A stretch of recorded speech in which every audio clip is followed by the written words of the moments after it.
Hi, it's Melissa, and I'm so happy to be back with you on the Scrappery channel. Today I have a layout that is made with my Belle kit.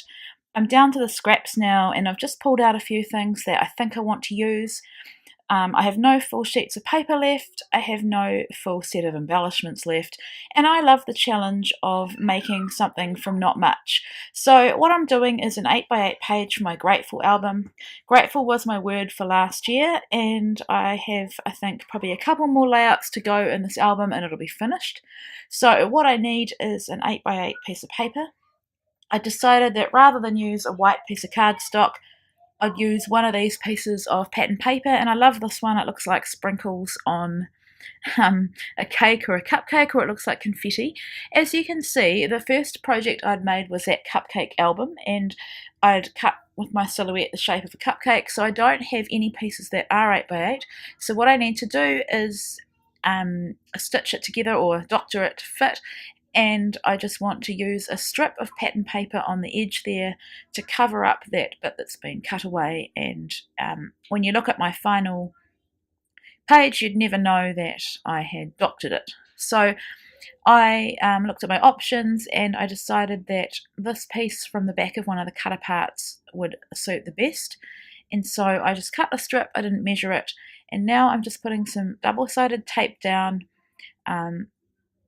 and I don't want that entire piece of that I've cut, that strip, to be on there. I just want the barest of minimum just to cover that piece and make up the 8x8 size. So here I'm just, I put double-sided tape quite close together and just sticking that down, lining it up with the side. I'm trimming off the excess from the bottom, and then I'm using my trimmer just to get the 8x8 size. So I'd done it slightly wrong the first time, you'll see, and then I pull out the side of my trimmer to get the 8x8 exactly.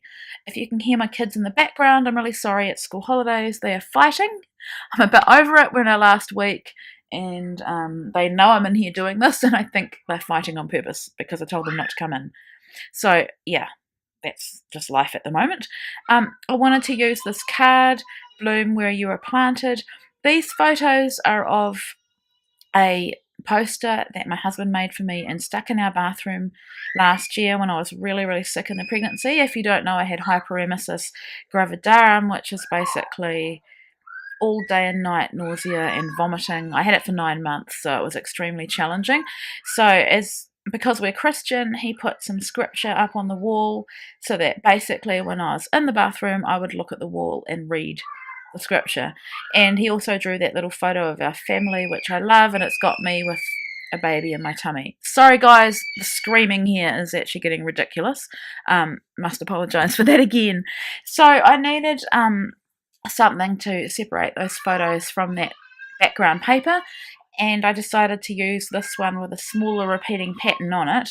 I find that scrapping a portrait and a landscape photo is quite difficult, and I remember Chamel, when she did a glitter girl one for 2 Peas in a Bucket, I think it was that, she talked about the struggle that she has with scrapping 2 different sized photos, but you can make it work. It's just a matter of playing around and seeing what's going to look best. So I wanted to add a bit of interest on the bottom of this paper. I've got this really old border punch with flowers or partial flowers, and I'm using that, and I just think it adds a little bit of whimsy to what is quite a blocky page. This page is not amazingly beautiful. It's not artistically special. It's pretty much just recording the story that I want to tell, and so that's why I'm just getting it done. I find photos like this quite challenging because they are so plain, although they are really special to me because I can't keep the actual poster that he made because it's been up. I've kept it up because it means a lot to me, but I do want to take it down. So I've just captured the 2 favourite bits of that poster. It's quite big. It's like it's bigger, like maybe A3 or more, A5 maybe sized. So because these photos are so plain, they don't have much detail in them, there's no colour in them, I find that challenging. I know some people scrap black and white photos all the time, and because that allows a lot more play with colour, or the colours in the photos don't work, but I actually find it harder not to have a colour photo. So I looked at that vellum and I've picked it up for every single project that I've made. I've only managed to use it once for that cupcake album. So I don't know why I'm struggling with it. It could be because it's got a busy floral pattern on it, and a lot of these patterns are busy, but I'm still keeping it in my stash. This is probably the last project that I'm making with this kit now, and then I'll just add all the leftovers to my stash. I may even do a layout share video on my channel, which I'll link below, because I did make so much with this kit. So I've just put some pattern paper around those photos, I think because they are so plain they needed something, and the floral works really well in a small amount, so you can't really tell it's a floral, it just provides a multicolour pattern.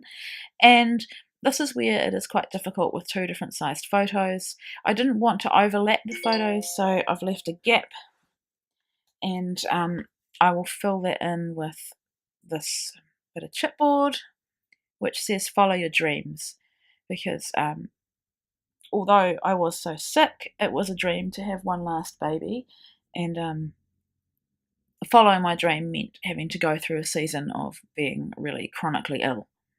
So I love this tag and I'm so glad to use it. It's a sticker off the sticker sheet, and so I'm just positioning it, and then I want to lift up the end of it. I need to punch out a little hole, and then I'm going to use some just some pop dots behind it to lift it up, and that enables me to put some twine through it as well.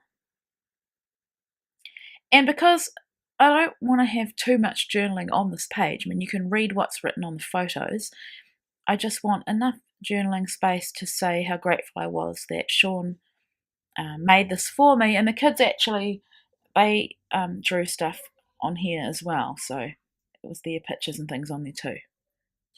So I'm using a couple of these phrase stickers. I think one said picture perfect and the other one said believe in yourself.